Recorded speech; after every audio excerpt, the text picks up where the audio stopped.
We've already started preparing the moment Franz Castro announced the impeachment plans, which was November of 2023. So November of 2023, there were already lawyers doing their work for the impeachment.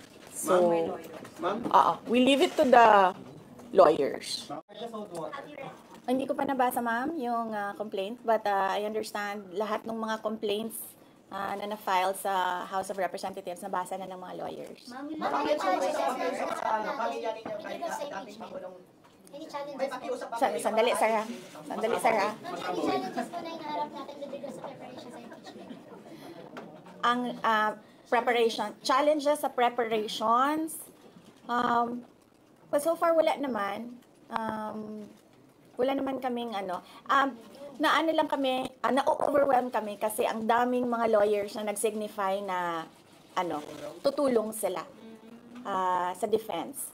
So, ngayon ay pinag-uusapan on how to go about it na makuha lahat ng kanilang commitment of support at makatulong din sila sa pag-iisip kung ano yung gagawin sa defense.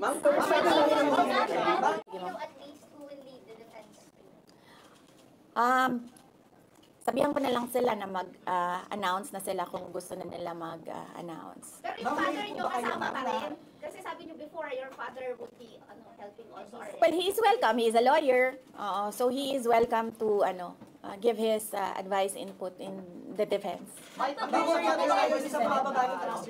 not an option. Resignation is not an option. Wala pa tayo doon, ma'am.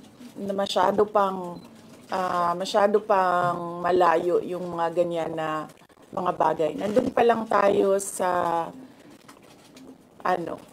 pagbabasa ng actually, ma'am, wala pa tayo doon dahil yung mga abogado lang yung nagtatrabaho. Hindi ko talaga alam kung anong ginagawa nila. But I have a meeting with them. Going back to the president, do you believe the president said he has nothing to do with the impeachment? Do you believe that? I do not want to answer that question. Next. Ma'am, confirm po ba na si dating Pangulo Rodrigo Duterte isa sa mga abogado niyo para sa impeachment? I do not want to answer that question. Yes, ma'am. Nakikita niyo po ba na may hahalin tulad ng sitwasyon ngayon ng bansa sa 1984 ni George Orwell? I do not want to answer that question. Last. Na yung mga kaalyado na hinasuporta, mga inaanak, mga kumpare, kumari, sila yung mga pumirma sa inyo. Paniwala ko lang, no, if you have to explain or defend your signature in a yes petition for impeachment, then you feel that you have done something wrong. Kasi kung wala ka namang ginawang mali, bakit mo i-defend yung pirma mo? So yun yung paniwala ko. Okay. Ma'am, naniniwala po ba kayo na may gumalaw po for the impeachment? May gumalaw po na parang money involved? I do not want to answer that question. Yes. Will you be endorsing senators, lalo na po sa PDP slates, especially that may possibility na mag-overlap yung trial sa next Congress? Hindi pa namin napapag-usapan kung ano yung gagawin ko for the upcoming campaign and election. Pero nasabi ko na noon na patuloy yung trabaho namin, and isa sa mga trabaho namin ay gusto namin tumulong sa Commission on Elections in voter education, particularly yung wag mo ibenta yung boto mo, wag gumamit ng dahas during campaign and election day, yung mga ganon. Ma'am, payo niyo lang po sa ating mga kababayan sa nangyayari po ngayon sa ating bansa. Yes, sabi ko nga kanina sa statement ko sa ating mga kababayan na patuloy na sumusuporta, nagmamahal, nagdarasal, napakahalaga nun, ay manalig lang sila dahil sa taong bayan ang tagumpay. Bibing, anong nag-blooming daw patapos na mo yan? Nganong naakadri sa Manila na taga Davao man ka?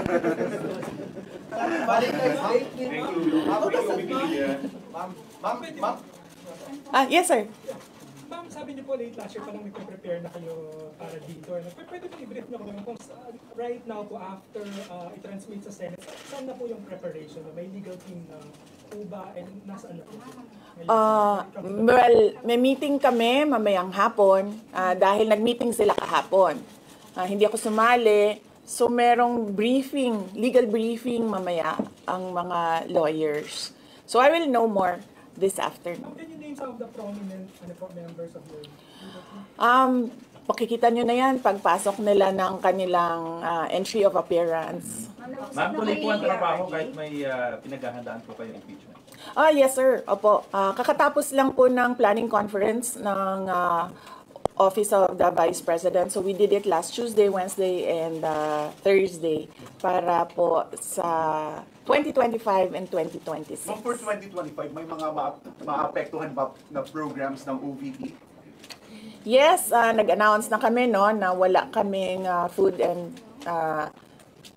wala kaming burial and medical assistance dahil tinanggal yung line na yon sa budget. So hindi ka na pwede maglagay ng budget doon. How about the other programs, ma'am? Tutuloy siya. Ma'am, how confident are you that you won't be convicted in the impeachment court? Wala pa tayo. Masyadong pang malayo yan, ma'am. Wala pa tayo. Hindi pa natin ina-assess. Sa VP part, number 1 for impeachment. Nagtanong ka na ba? Yes. But Kanina? Sige, ikaw. Ma'am, you said before na you're seriously considering to run for 2028. Now na may impeachment na, are you more decided to run in 2028? Okay. So wala pa tayo dyan. Wala pa tayo dyan. But nasabi ko naman di ba, paulit-ulit kung we are seriously considering that. But it's difficult to decide without numbers. So, kailangan malaman yung surveys and numbers. Sa next year pa yun. Are you concerned na yung possible consequence that you can be disqualified from public office kung magkaroon na ng conviction? Yes, sir. Oo. Alam ko po yung penalties ng impeachment. And the moment na nag-resign ako sa Department of Education, before ako nag-resign sa Department of Education, pinag-isipan ko na lahat yan. Ayun nga po mga kababayan, kaninang umaga po ay nag-file po ng petisyon si Vice President Sara Duterte for certiorari and prohibition with urgent application for temporary restraining order and or writ of preliminary injunction mga kababayan. So kabilang po dito sa kanyang mga counsel itong mga dekalibring mga abogado kagaya po ni Attorney Philip Sigrid Fortun, Attorney Gregorio Narvasa, Attorney Sheila Sison, and Attorney Robert Batumbakal mga kabayan. At kabilang din po dito syempre si President Rodrigo Roa Duterte at si Attorney Lucas Carpio Jr. So ito po yung father-in-law ni Vice President Sara mga kababayan. So sila po yung kabilang doon sa defense team ni Vice President Sara Duterte sa kanyang impeachment mga kababayan. So talagang magagaling po itong mga abogadong ito mga kababayan, hindi basta-basta. So ano pong opinion yung mga kababayan dito sa pag-file ng petisyon ni VP Sara sa Supreme Court, at abangan din po natin kung ano pang mangyayari sa susunod ng mga kabanata. Please comment down below kung ano po yung mga opinion nyo dito sa ating comment section. Maraming salamat. God bless po sa ating lahat.